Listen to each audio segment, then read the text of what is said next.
Sot, faqja Ana ishte dikur, sjell historinë frymëzuese të Monika Bellucit, një fillim i përullur, një ëndër e madhe, dhe një rrugëtim që do të prekte miliona zemra në mbar botën. Monika lindi në një qytet të vogël të rajonit Umbria, në Itali, larg zhurmës së famës, larg dritave të skenës. Ajo u rrit në një familje të thjeshtë, me vlera të forta dhe me një edukim të qetë. Ishte vajza e vetme e prindërve dhe fëmijërinë e kaloi mes thjeshtësisë, librave dhe ëndrave të vogla që vetëm një zemër e pastër di t'i mbajë gjallë. Në adoleshencë, Monika nuk ëndërronte famën, ajo ëndërronte drejtësinë, dëshironte të bëhej avokate. Për këtë arsye, nisi studimet për drejtësi në Universitetin e Perugjas, por jeta, si gjithmonë, kishte plane të tjera. Për të përballuar shpenzimet e studimeve, ajo filloi të punonte si modele me kohë të pjesshme. Fillimisht ishte thjesht një punë, një mënyrë për të mbijetuar, por gjatë një seti fotografik, një fotograf i njohur e pa me vëmendje dhe i tha diçka që do të ndryshonte gjithçka. Ti nuk je vetëm e bukur, ti je unike. Kamera të do. Ato fjalë ishin si një dritë e vogël në një udhëkryq.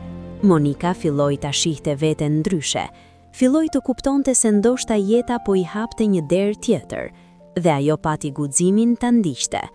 Hapi i parë ishte moda, me elegancën natyrale, shikimin e thellë dhe prezencën magnetike, ajo u bë shpejt një nga fytyrat më të kërkuara. Nga Italia u zhvendos në Paris, më pas në qendrat më të mëdha të modës dhe artit. Por shpirti i saj kërkonte më shumë se sa pozime para kamerës, kërkonte të tregonte histori, kërkonte të ndjente emocione, kërkonte art, dhe kështu erdhi aktrimi. Monika hyri në botën e kinemas me një natyrshmëri të rrallë. Roli i saj në filmin Malena e bëri ikon. Ajo nuk ishte thjesht një grua e bukur në ekran, ishte një ndjenjë, një histori, një simbol i elegancës dhe dhimbjes së heshtur. Më pas erdhën role të mëdha ndërkombëtare, The Matrix Reloaded, The Passion of the Christ dhe shumë filma të tjerë që e vendosën përfundimisht në mesin e emrave më të respektuar të kinemas botrore. Por ajo që e bën Monikën vërtet të veçantë nuk është vetëm suksesi, është mënyra si ajo e ka mbajtur veten gjatë gjithë këtij rrugëtimi. Pavarësisht famës, pasurisë dhe admirimit global, Monika ka mbetur gjithmonë e thjeshtë, e përullur dhe elegante. Ajo nuk është përpjekur kurrë të jetë perfekte. Ajo ka zgjedhur të jetë e vërtetë.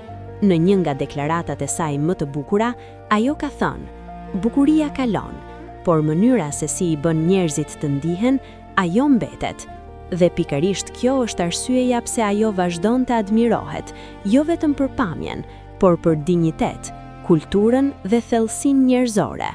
Historia e saj është një kujtesë e fuqishme se ëndrat më të mëdha mund të lindin nga fillimet më të vogla, se jeta mund të ndryshojë drejtim në një çast, dhe se guximi për të ndjekur zemrën është gjithmonë hapi më i rëndësishëm drejt suksesit.